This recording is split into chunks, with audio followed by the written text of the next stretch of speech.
Twongeye kubasuhuza rero bakunzi bacu nkuko mubimenyereye tubagezaho amakuru agiye atandukanye y'impande n'impande kandi twizera neza yuko abanyura.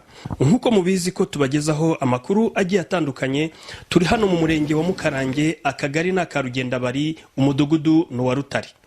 Aha turi nkuko mubibona ni ku kiyaga cya Gashaka. Iki kiyaga kikaba ari kimwe mu biyaga biri mu karere ka Kayonza, kikaba kivugwaho ko gikunda kugwamo abantu benshi bagiye batandukanye, rimwe na rimwe hakaza n'abaje kwiyahura bakiyahura muri aya mazi ya Gashaka. Uyu munsi rero turi hano ahaguye umwana w'umusore uzwi ku izina rya Olivier, akaba ari umusore waturutse mu karere ka Rutsiro nkuko benshi bakomeje kugenda babigarukaho, akaba yakoraga umwuga w'ubuhinzi bwa voka. Ku munsi w'ejo rero nibwo yaje kuri iki kiyaga cya Gashaka ari kumwe na bagenzi be, avuga ko ashaka kujya mu mazi akoga. Bamubajije ababwira ko we azi koga, niko kwikura imyenda ahita yinjira muri aya mazi ya Gashaka nkuko muyabona, yinjiramo ajya koga.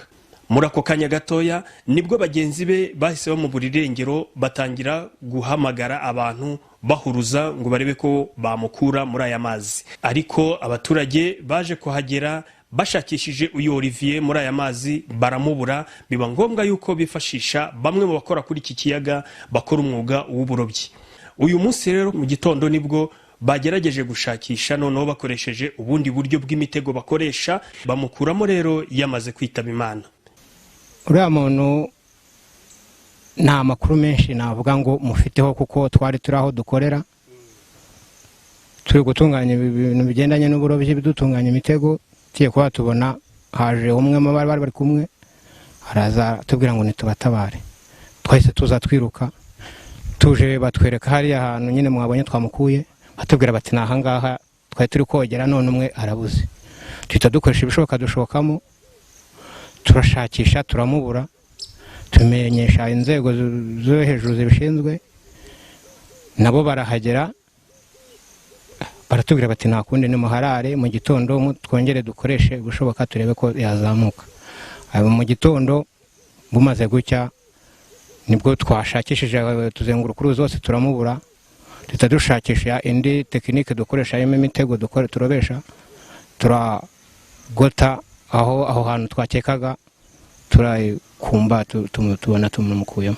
Icyo dusaba ni uko baduha uburenganzira nk'abantu dukorera hano, tuhakora amanywa nijoro, abantu baza koga bakaba baduha uburenganzira tukajya tubirukana bigakunda, kuko kenshi dukunze kubirukana nk'abantu b'abasore baturuka hejuru mu misozi batigeze bamenya koga na rimwe, twabirukana bakabyanga, ugasanga hagiyeyo kubahangana. Rero twasaba ubuyobozi ko badufasha bakaduha izindi mbaraga ku buryo twajya tubakabukira bakabyumva, kuko nk'uyu mwana rwose urabona ko yazize kuba ni umuntu wavukiye ahantu hatari uruzi, ntabwo yigeze amenya koga, birangira agiyemo, kandi ntabwo tujya tubabuza ngo babyemere. Amazina yanjye banyita Nzabarimana Elisa, hano muri uyu mudugudu wa Rutare, mu kagari ka Rugenda bari, mu karere ka Kayonza, mu murenge wa Mukarange. Muri iki kiyaga makorera umwuga w'ubuhinzi, nkakorera n'izamu rya nimugoroba. Kenshi nakunda kuba ibibazo byo kubona imirambo y'abantu abiyahuye cyangwa n'abagize impanuka. Mu bantu bazi koga nanjye yanze ku mwanya wa mbere. Mfite imyaka 38 y'amavuko. Hanyuma uyu muhungu amakuru nayamenye nk'umugihe cyari igihe y'isa 9 n'iminota yenda nka 30, nandi hakurya ku gisima mvuye mu kagari ka Shyogo, nyine mvuye kugura y'isabune yo gukaraba, imirimo nari nyishoje. Bana bakobwa biruka bona bafite igihunga cyinshi, ndababaza se babaye iki, ati tuvuye koga ariko hari umuntu ukuye mu mazi aguye he, ndahababaza ese ubu umuntu yakora ubutabaza akaba yamurokora, ati aciwe nk'iminota 30. Kubera ko iby'amazi mbimenyereye, n'ubundi nyuma y'iminota 30 umuntu amaje gupfa. Naje ndahagera, bambwiye amazina nsanga ndamuzi, yari umuhungu ukora muri voka apagasa gutyo, aturukiye za Rutsiro, nari muze kwisura ariko nta mazina ye narinzi. Nyine dukora ubushakashatsi, twiyambura tujya mu mazi turamuhiga, turamubura nk'abantu bazi iby'amazi. Fatanya na bagenzi banjye b'abarobyi, baca impande rumwe natwe ducurundi turashakisha biranga, baburanije. Ubuyobozi turabibamenyesha, polisi irabimenya, nk'ubuyobozi bw'umudugudu ubwo ngombwa tuharara mu muco nyarwanda kugeza mu gitondo ngo twigira inama yo gushaka umutego kugira ngo butere tumukure tumujyane imusozi tumushakisha umutego. Ariko ikintu cyo mbona kuri iki kiyaga nta mezi 6 cyangwa 3 ashobora gushaka. Nk'ubu twegereza igihe cy'impeshyi abanyeshuri benshi bava koga ku ishuri bakaza koga, abana b'urubyiruko rutoya, keretse hari wahashyira defense yajya ikumira abana cyangwa security kuko birarenze. Ababyeyi babura abana hano ni benshi kuko ikibazo ko cyitwaye.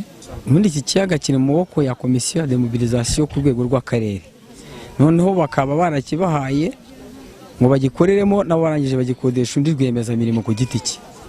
Nk'uwo rwiyemezamirimo ku giti cye yagafasha umwanzuro akoresha afatanyije n'abadimobe bakimukodesheje, bagashaka abasikirite bahemberwa akazi ko kurinda kuko ntawe uhaza nijoro. Uwiyahura we ntiwamutangira kuko ntiwamenya aho ari buturuke. Ubona ni ikiyaga gikikijwe n'imyanda y'ibifunzo, barasesera baza kwiyahura ntiwabuze umuntu uri bupfe. Ariko nk'abana ku manywa umuntu akabakumira, bwakira abana bakahacika burundu, mbese ntibakamenyera kuko ababyeyi bamaze kubaburira abana ni benshi. Hari n'ugira gutya akabura abana 2 umunsi umwe arabo mu rugo rumwe. Hari abana b'impanga twabavanyemo hakurya gutya kuri umwambo wa Nyamirama, bitabaza abantu bazi iby'amazi, nanjye najemo mu bamukuyemo narindimo. Twabavanyemo ari 2, umwe yaguyemo undi agenda ajya kumuruhura, bose barajyana. Kimuna gufasha mu mazi akurusha imbaraga nakutwara, mwese murapfana nta kurekura. Tutazi ikintu kiri bukorwe, icyemezo cya nyuma kirafatwa na polisi n'inzego z'ubuyobozi. Niba bari mu mujyani wa Rutsiro cyangwa dufite amarembe bamushyingurira bitewe n'uko umuryango uri bubisabe. Ariko turakora ubufasha nk'abaturage, tumushyingure, tumuherekeza nka mugenzi wacu tuvuyemo. Ariko nk'ubuyobozi bw'umudugudu budufashije nk'abantu bakunze kuba bari kuri iki kiyaga, twajya duhanahana amakuru, bagashyiraho itegeko tugakumira abana. Naho umuntu bajya bamuteranyiriza byibura amafaranga ku muturage 100 yo guhemba uwo muntu ukumira izo mpanuka za hato na hato z'abana. Tuvuge nk'abana baza kwigira no koga, kandi umwaro ni muremure bishoboka. Mu bantu bazi koga ndabizi bikomeye, ariko kumanuka aha kuri uyu mwaro nta muntu ujya washoka ngo agaruke. Iyo umanutse umanuka nk'ibuye, ariko nkatwe tuzi amazi nyine tufata hejuru kavamo, gusa birababaje. Ku myaka ye 21 numva ko ari ikibazo, igihugu kiba gihombye. Murakoze cyane. Ngira ngo icya mbere amazina yanjye ni Nsanzamahoro Emmanuel. Wenda hano ndanahakorera icyo ni kimwe, ndahirirwa nkaharara. Ikibazo kuri aya mazi ari ikibazo mbona kihariye kigoye hano cyane, ngira ngo mwakora ubuvugizi kikigwaho. Hari ikibazo cy'abana birwa boga hano bari munsi y'imyaka yabaye yakwemerwa ko yakogera hano, noneho wababuza nkatwe dukora hano ugasanga bibaye ikibazo. Ntatinya kuvuga ko hari n'ababyeyi bamwe, uretse ko atari bose babo bana bahita batwikoma iyo turi kubuza abo bana kogamo, kandi twe tuba twarangije kubona ko ikibazo gishobora kuvuka. Ubwo icyo ni kimwe. Ikindi rero wenda ni kuvoma hano, nabyo twagiye tubiganira n'abana benshi bahavomera n'ababyeyi babo bamwe, tubona byo bitakunda ko hababuza kubera ko batugaragarije ko hari ikibazo cy'amazi badafite. Icyo tugasanga n'ubundi ari imwe mu mbogamizi ituma n'ubundi ibibazo bitazabura hano, kubera ko benshi bahaza bitwaje kuvoma, kandi nibyo koko ntiwamubuza kuvoma, ubwo bikaziramo no kogura byumva nyine abana ntibakwiye gukumira abana wirukankana nabo. Ubwo ngira ngo nicyo kibazo kiremereye kiri hano. Ibindi byo nyine na abantu bakuru bashobora kuza koga, wenda banabizi cyangwa se batanabizi, ubwo kubabuza nabyo ugasanga ni ibintu n'ubundi bitapfa kubaho hatagize umurongo leta ibishyiraho.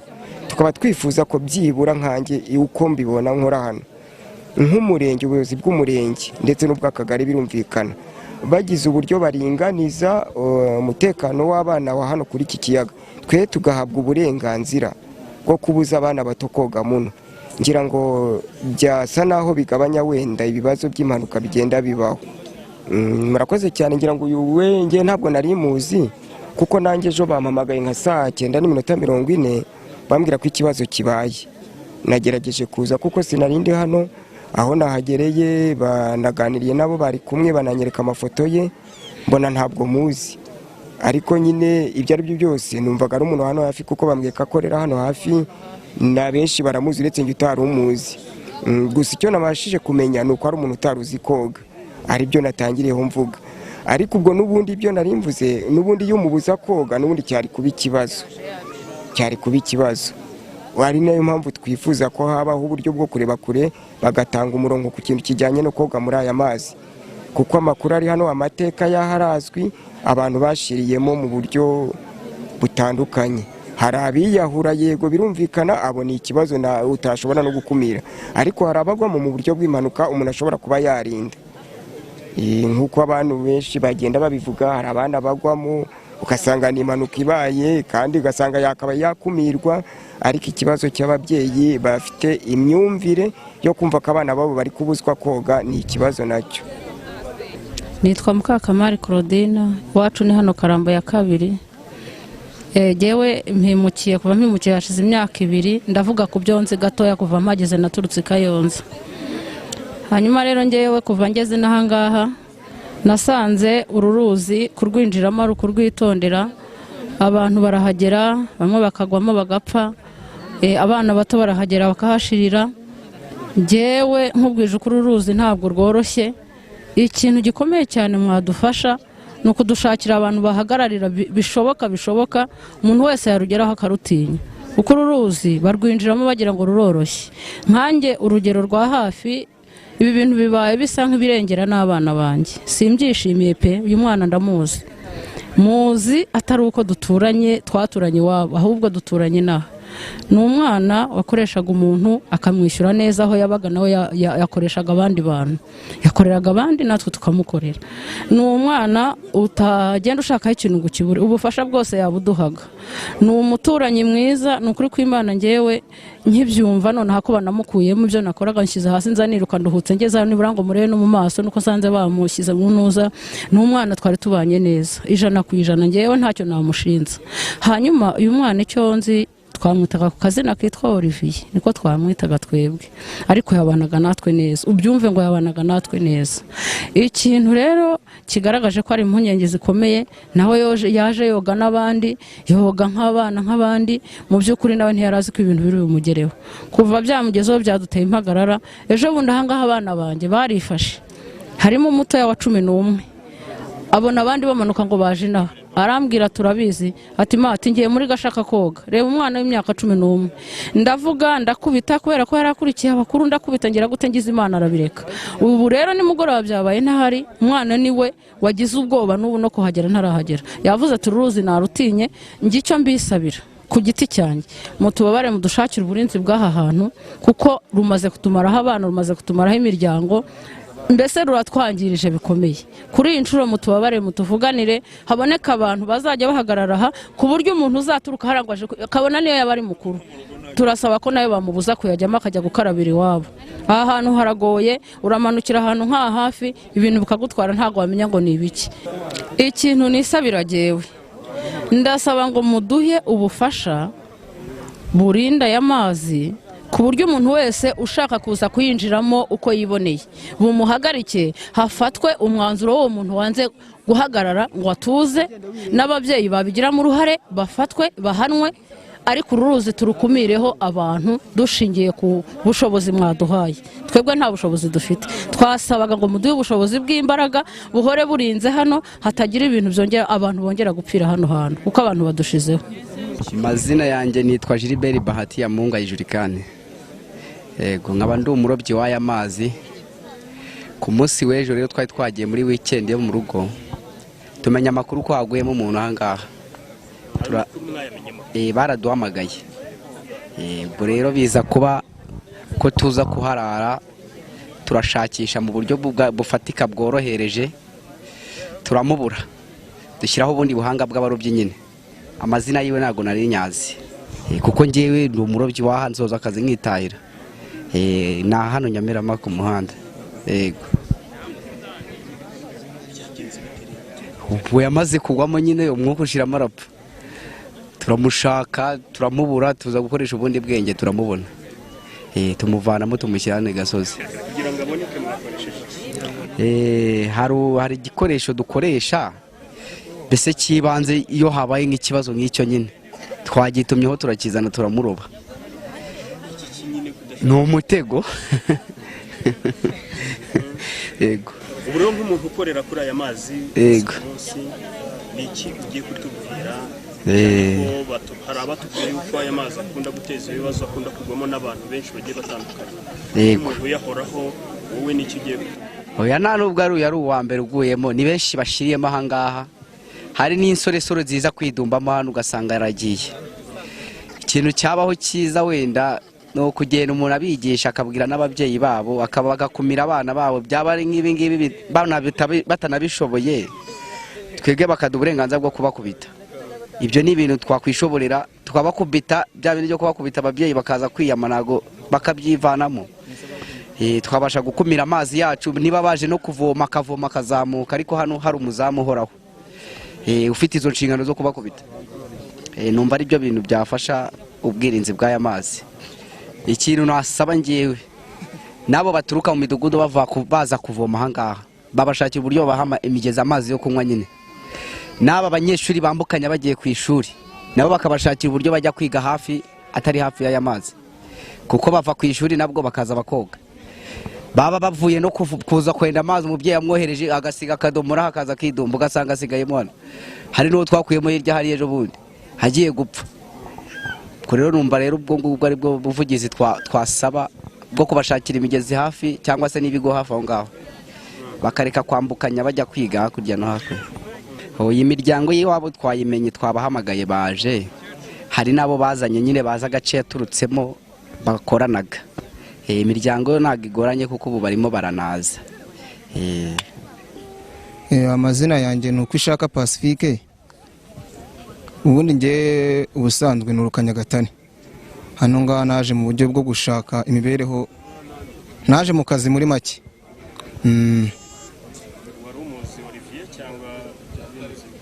Oya ntabwo nari muzi, sibye kumubona gutya nyine hanyuma y'ibi byago.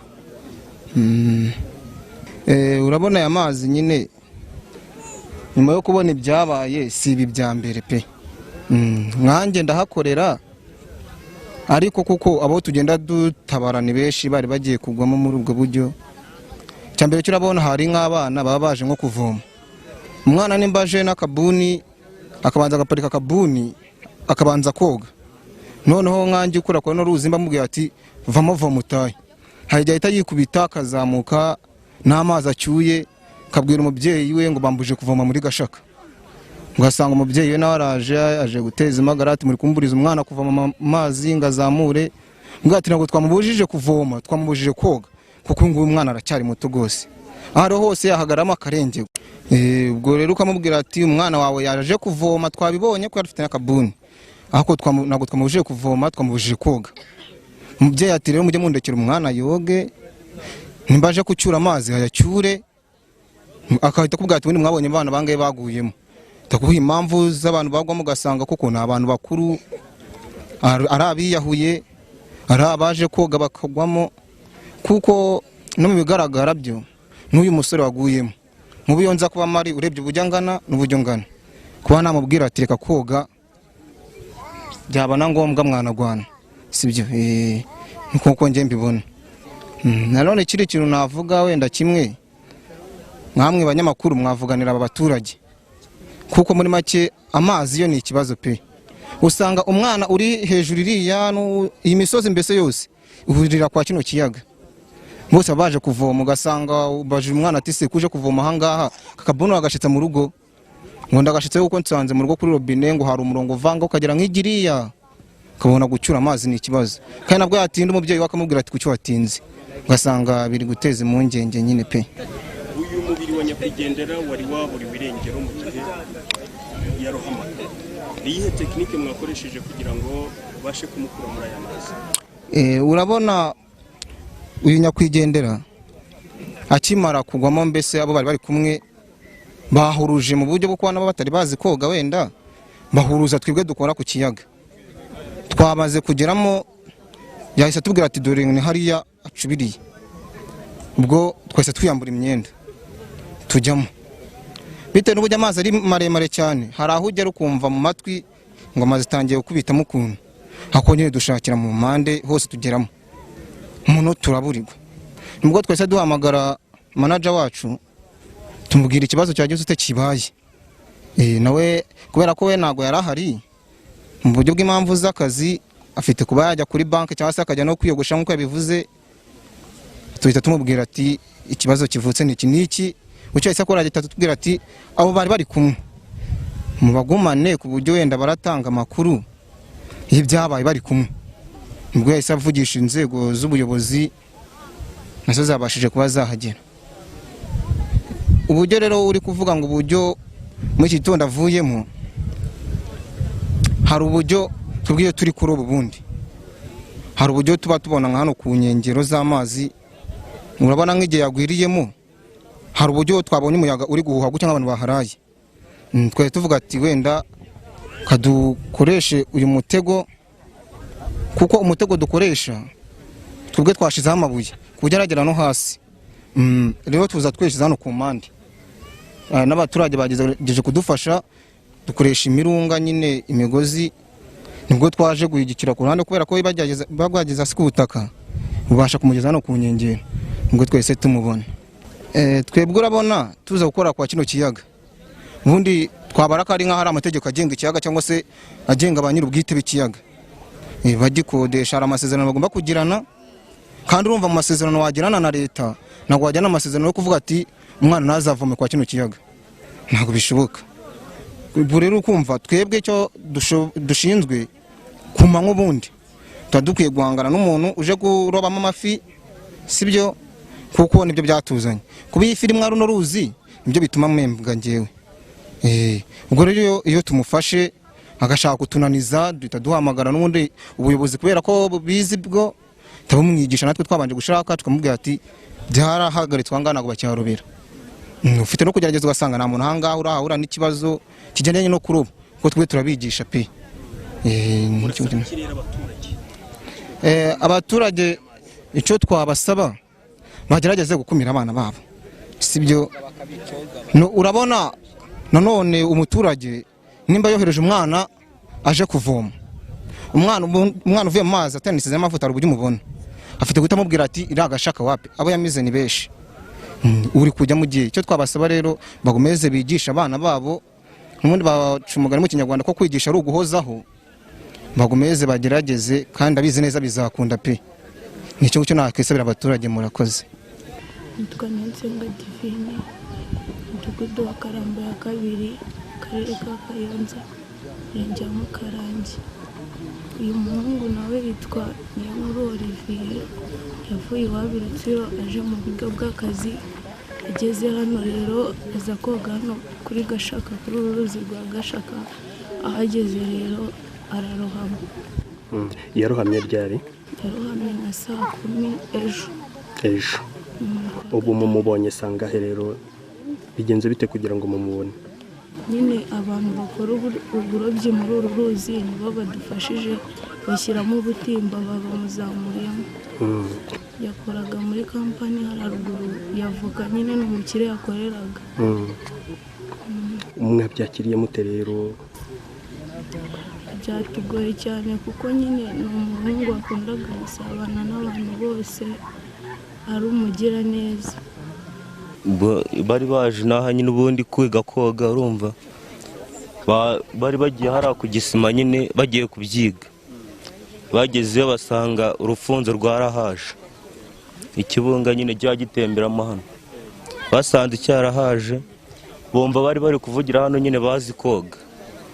Bari babonye n'undi muntu yaciyemo hano hagati, nyine agenda we kubera yari abizi, arangije n'ubundi nawe ya confidence zo kuza hano we n'abatipe bagenzi be, urumva hano babirangije baraza hano nyine baricara babanza kubitekereza, bari barimo bavamo, barangije baragira n'ubundi kubera atari babizo ngo yahise bavamo, arahaguruka yinagamo, abandi batinye kujyamo. Yinazemo bwa mbere bamukuramo, urumva noneho barangije kumukuramo arongera arahaguruka yicara hariya, yarangije n'ubundi kubera ruba rwabunze mu muntu arongera ahaguruka yinagamo. Niko byagenze, ubwo ngubwo yaguyemo abagendeye rimwe.